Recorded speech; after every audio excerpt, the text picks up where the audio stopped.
تو آج غیر مقلدوں کے 6 نمبر آپ کو یاد کرا دیتے ہیں نا. ان کا جو علم ہوتا ہے وہ 6 نمبر میں ہوتا ہے سارا.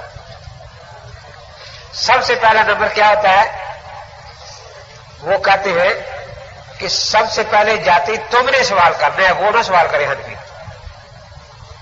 تم نے سوال کرنا ہے کہ اس طرح کی آنے کس حدیث میں ہے جی؟ سنا حدیث. اس طرح کا قلم کس حدیث میں ہے؟ یوں ہاتھ رکھ کے بیٹھنا کس حدیث میں ہے؟ جاتے یہ سوال کرنا ہے. پڑھ سوال شروع کر دو. اس طرح کی ٹیپ کسی حدیث میں ہے؟ سناؤ. اب یہ پہلا نمبر ہوتا ہے.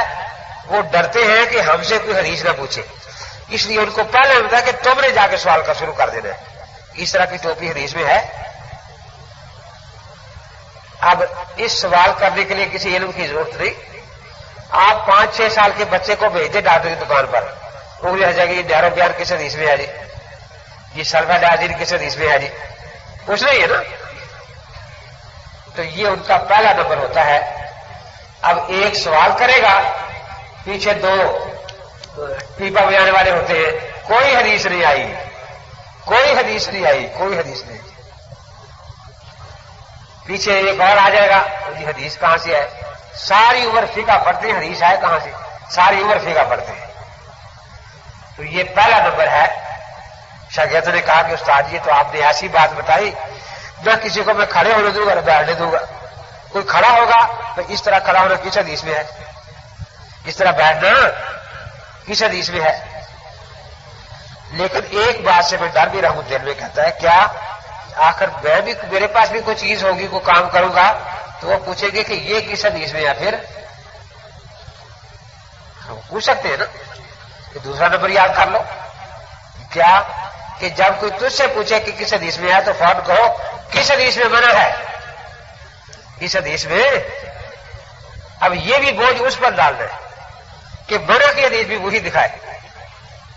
اس کے بعد پورے علاقے میں شور بچانا ہے کہ دیکھو جی ایک کام کے کرنے کی حدیث مانگی تھی، ایک کے منع کی، نہ کرنے کی آئی ہے نہ منع کی آئی. جی آئے کہاں سے؟ فقہ تو پڑھتے ہیں ساری عمر، حدیث تو پڑھتے ہی نہیں. کتنے نمبر ہوگا؟ 2. اس نے کہا کہ یہ بھی بہت اچھی بات ہے. اب کسی علم کی ضرورت نہیں، جو کوئی پوچھے کہ بھئی یہ چیز کس حدیث میں ہے، کہاں منع ہے، کہاں منع ہے، کہاں منع کی حدیث دکھاؤ، پیچھے لگ گیا نا. کہ اگر کوئی کتاب حدیث کے لے کر آ جائے اور اس میں حدیث نکال کے دکھائے کہ دیکھو یہ حدیث ہے اور تمہارا عمل اس پر نہیں، یہ اس کے خلاف ہے، پھر کیا کروں؟ کہ تیسرا نمبر یاد کر لو کہ وہ کیا کہ جس طرح شیعہ لاکھ سے زیادہ صحابہ میں سے صرف 4-5 کو مانتے ہیں، ہم صرف 6 کتابیں مانتے ہیں، سیاستہ اور کوئی نہیں مانتے. ہم صرف 6 کتابیں مانتے ہیں اور کوئی نہیں مانتے. اب دیکھو پوری کتابوں کا انکار حدیث کی کتابوں کا، اور اہل حدیث نام پکا رہا. پھر بھی اتنی حدیثوں کا انکار کرنے کے بعد بھی پکے اہل حدیث. دیکھو ہمارے ہاں یہ بات نہیں ہے. اب دیکھیے آپ میں سے کسی نے کہا کہ ہم بہت امام مالک نہیں پڑھیں گے، مالکی پڑھیں، ہمیں کیا غرض؟ کسی نے کہا؟ کسی استاد نے کہا کہ ہم ابو داؤد نہیں پڑھیں گے، ہم نہیں پڑھیں، ہمیں اس سے کیا غرض؟ کسی نے کہا کہ ہم ترمذی نہیں پڑھیں گے، شافعی پڑھیں، ہمیں اس سے کیا غرض؟ ہمارے ہاں یہ بیر تیرنے میں کہتے ہیں اللہ کے نبی کی حدیثیں ساری پڑھ لی، ٹھیک ہے نا. لیکن ان کے ہاں بیر تیرا ہے کہ یہ کتاب تیری ہے، یہ میری ہے. اب یہ ترمذی اٹھائیں گے لیکن آپ تحاوی لے کر بیٹھے تو ویسے ہی ہارٹ اٹیک ہونا شروع ہو جاتا ہے ان کو. اگر وہ بھی تو حدیث کی کتاب ہے نا. آپ موطا محمد لے کر بیٹھے تو بس اٹھ کے بھاگتے، یہ نہیں ہم مانتے، ہم یہ نہیں مانتے، یہ نہیں مانتے. وہ اس پر ایک لطیفہ میں سنایا کرتا ہوں کیونکہ لطیفے سننے کے تو آپ بہت شوقین ہیں نا. وہ ایک پیر صاحب تھے، ان کے 2 مرید تھے گاؤں میں.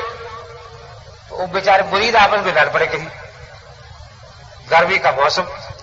پیر صاحب آ گئے، جو پہلے گھر آیا مرید کا جس کا، وہاں چلے گئے. اس نے پانی وغیرہ پلایا اور ذرا دبانے لگا کہ حضرت تھکے ہوئے ہیں. دوسرے مریض کو پتا چلا کہ حضرت شریف لائے ہیں کہ اگرچہ اس مریض کے ساتھ بول چال نہیں، لیکن حضرت تو ہماری مشترکہ جائیداد ہے نا. وہ آیا، ایک ٹانگ وہ دبا رہا تھا، یہ دوسری ٹانگ پر دبانے بیٹھا. لیکن ذرا خوشی میں کہ مجھے بھی ایک ٹانگ فارغ مل گئی ہے، تو جب جلدی سے ہاتھ رکھا نا تو یہ انگلی دوسری ٹانگ پر لگی جس کو پہلا مریض دبا رہا تھا. اس نے غصہ کیا کہ میری ٹانگ کو انگلی لگائی ہے. اس نے اس ٹانگ پر زور سے مکہ مارا کہ تو کون ہوتا میری ٹانگ کو انگلی لگانے والا. وہ اٹھا، اس نے ایک ڈنڈا لیا، زور سے مارا. یہاں تو کون ہوتا میری ٹانگ پر مکہ مارنے والا. اب وہ اٹھا کلاڑا لے آیا کہ آج میں شریک کی ٹانگ رہنے نہیں دوں گا. وہ پیر صاحب بیچارے ہاتھ باندھے کہ خدا کے واسطے یہ ٹانگ میری ہے. کہ نہیں، اس وقت یہ شریک کی ٹانگ ہے، اس وقت یہ شریک کی ٹانگ. اب بات ہنسنے کے لیے رونے کی ہے. کہتے تحاوی شریک کی ٹانگ ہے، ہم حدیث نہیں مانیں گے اس کی. تیارسی عربیوں کی لکھی یہ شریک کی کتاب ہے، ٹانگ ہم اس کو مانیں گے. تو تیسرا نمبر ہے کہ حدیث کی کتنی کتابوں کا انکار، اور نام پکا ہے حدیث. دیکھا کہ اچھا جی اتنی کتابوں کا انکار کر دیا، اب 6 رہ گئی دے دے کے کتابیں. اگر کوئی ایک ہی 6 میں حدیث دکھا دے اور وہ ہمارے خلاف ہو، پھر کیا کیا جائے؟ چوتھا نمبر یاد کر لو، وہ کیا کہ فوراً کوئی شرط لگا دو. منسوخ کا لفظ ہے، منسوخ کا لفظ دکھاؤ. منسوخ 10,000 روپئے کہ رفع جان منسوخ ہو گئی. منسوخ کا لفظ دکھاؤ. منسوخ.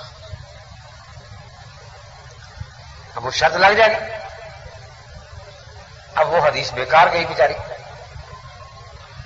دکھائیے بہت اچھی بات ہے. اب وہ 6 بھی اکثر چلی جائیں گی ہم سے، کیونکہ جو لفظ ہم کہتے وہ وہاں. اس نے کہا کہ لیکن ایک بات ہے، پڑھے ہوئے تو ہم نہیں ہوتے. بالفرض ہم کوئی شرط لگا بیٹھے کہ فاتحہ کا لفظ دکھاؤ، یہ لفظ دکھاؤ، اور انہی 6 میں کسی جگہ ایسی حدیث نکل آئے جس میں وہ لفظ بھی نکل آئے، تو اب تو کوئی راستہ انکار کر ہی رہا نا. اب تو ماننی پڑے گی. وہ کیوں ماننی کیوں ہے؟ 5واں نمبر یاد کر لو. جی اب کیا کریں گے کہ 5واں نمبر کہ وہ کیا کہ جب وہ حدیث دکھایا جس میں آپ کی ساری شرطیں پوری ہو جائیں تو پورے زور سے 3 مرتبہ کرو ضعیف ہے، ضعیف ہے، ضعیف ہے. اب دیکھو حدیث ماننے سے جان چھوٹ گئی اور روب بھی قائم ہو گیا کہ بدول ٹاؤن کے پڑھے ہوئے کو پتہ نہیں حدیث ضعیف ہے. یہ گانے کی کیسٹیں بیچنے والے کو پتہ لگ گیا کہ حدیث ضعیف ہے. یہ 14 سال ویسے ہی پڑھتے رہے، اس کو پتہ دکاندار کو کہ حدیث پورے زور سے کہنا ضعیف ہے، ضعیف ہے، ضعیف ہے. اس نے کہا استاد جی یہ 5 نمبر آپ نے ایسے بتا دیے کہ اب جبریل بھی آ کر ہمیں حدیث سناتا ہے تو انشاءاللہ مانیں گے نہیں حدیث کی. لیکن یہ تبلیغی جماعت والے جو ہیں یہ کہیں گے کہ ہم سے 1 نمبر کم رہے. تو اگر 6واں نمبر میں کوئی مل جائے تو چلو ہمارے نمبر 6 پورے ہو جائیں. 6واں نمبر بھی یاد کر لو. کیا کہ جو نماز نہیں پڑھتا اسے کچھ نہیں کہنا، جو پڑھتا کہتا غلط. جو قرآن نہیں پڑھتا اسے کچھ نہیں کہنا قرآن پڑھ، جو پڑھ رہا ہے تو غلط پڑھ رہا ہے. جو جمعہ پڑھنے نہیں آیا اس کو نہیں کہنا کہ تو نے غلطی کی. جو جمعہ پڑھ کے نکل رہا ہے غلط ہے تیرا جمعہ. جو جنازہ پڑھنے بھی نہیں آیا اس کو کچھ نہیں کہنا، لیکن جو جنازہ پڑھ رہا ہے غلط ہے، غلط ہے. اب یہ 6 نمبر ہو گئے. ان کے دکاندار کو بھی یہی 6 نمبر آتے ہیں اور شاہ والد کو بھی یہی 6 نمبر آتے ہیں. اس سے زیادہ علم کسی کا نہیں ہوتا بیچاروں کا. اب وہ آ گئے تبلیغی جماعت والے ساتھیوں کی طرح نماز کے بعد کھڑے ہو گئے. بھائی کوئی مسئلہ پوچھنا ہو تو میں پڑھ کر آیا ہوں. لوگ حیران کہ پہلے بھی لڑکے جاتے تھے پڑھ کے آتے تھے لیکن اتنے تیز نہیں تھے. آخر بڑے لوگ بیٹھے ہیں، جب اس کی باری آئے گی اسے پوچھ لیا کریں. اس نے سمجھا کہ میرے ساتھ ناانصافی ہو رہی ہے. اور دوپہر کو لوگ چڑھ ہوئے چودھری صاحب پھر اٹھ کے آپ کو خدا نے کیا بات ہے، اب میں حاضر تو کوئی مسئلہ پوچھنا تو پوچھ لیں. یار تیرے علم کو زنگ لگ رہا ہے، ابھی تو آیا کب ہے. اور حضرات بیٹھے ہیں. اس نے کہا کہ یہ تو قابو نہیں آتے، مسئلہ پوچھتے ہی نہیں، یہ کے ساتھ تو کوئی نمبر استعمال کرنا چاہیے، اگر 6 نمبر سیکھ کر آئے ہوئے۔ اب یہ کھڑا ہو گیا صبح مدرسے کے سامنے، بچے اسکول والے دکھ رہے قرآن پڑھ کے، ایک کو پکڑا، کون سا پارہ پڑھتے ہو؟ 5واں، سناؤ کلمہ لا الہ الا اللہ محمد رسول اللہ۔ غلط ہے۔ شام کو اس مدرسے کے سامنے جا کھڑا ہوا، پھر لڑکے کو بولا کون سا پارہ پڑھتے ہو؟ 15واں، سناؤ کلمہ لا الہ الا اللہ محمد رسول اللہ۔ غلط ہے۔ پورے علاقے میں شور ہو گیا کہ پہلے بھی لڑکے جاتے تھے پڑھ کے آ جاتے تھے، لیکن اب جو آدمی گیا ہے پڑھ کے لڑکا آیا ہے وہ زیادہ ہی پڑھ کے آیا ہے۔ 1400 سال والا کلمہ بھی غلط ہے، 14 سال والی نماز بھی غلط ہے، 14 سال والا جمعہ بھی غلط ہے، اور جنازہ بھی غلط ہے۔ اب کوئی پوچھے کہ اچھا صحیح کلمہ کیا ہے؟ مناظرہ کر لو، مناظرہ کر لو۔ صحیح کلمہ ہے لا الہ الا اللہ و محمد الرسول اللہ، و محمد رسول اللہ۔ بھائی یہ واؤ کا کیا ثبوت ہے؟ مناظرہ کر لو، مناظرہ طے ہو گیا۔ آخر تنگ آ کے یہ لوگ بھاگی بنیر سے بھاگے آ رہے ہیں، کہاں جا رہے ہیں؟ New town. کیا بات ہے؟ مناظرہ ہے۔ کس بات پر؟ وہ ایک مولوی صاحب آئے ہیں، اس نے کلمے میں واؤ ڈال دی ہے۔ واؤ بیماری بھی ہوتی ہے نا، پورے جسم میں درد شروع ہو جاتی ہے، واؤ کی بیماری۔ ری نہیں سمجھتے، کوئی زبان بھی نہیں سمجھتے۔ اس نے کلمے میں واؤ ڈال دی ہے اور سنی مسلمانوں نے واؤ نکالنی ہے تاکہ ری نکل جائے اور کلمہ تندرست ہو جائے۔ جب سارے جمع ہو گئے، ہاں بھائی دیکھو بات کوئی بھی نہیں، آپ میرے ساتھ ناانصافی کر رہے ہیں، آپ میرے ساتھ پر پگڑی باندھیں اور اعلان کریں کہ علاقے کا سب سے بڑا مفتی یہی ہے، ورنہ میں 6 نمبر پڑھ کے آیا ہوں۔ ابھی میں نے کلمے میں واؤ ڈالی، آپ سارے پریشان ہیں، پھر میں نے نماز میں واؤ ڈال دی ہے، پھر میں نے تو آئے واؤ ڈالنے کے پروگرام سے ہوں، اس لیے میں دین کے ایک ایک مسئلے میں واؤ ڈالوں گا، اور بہتر خیر اسی بھی ہے کہ مجھے اپنا استاد مان لو اور مفتی اعظم مان لو۔ تو یہ 6 نمبر ہوتے ہیں غیر مقلدین کے۔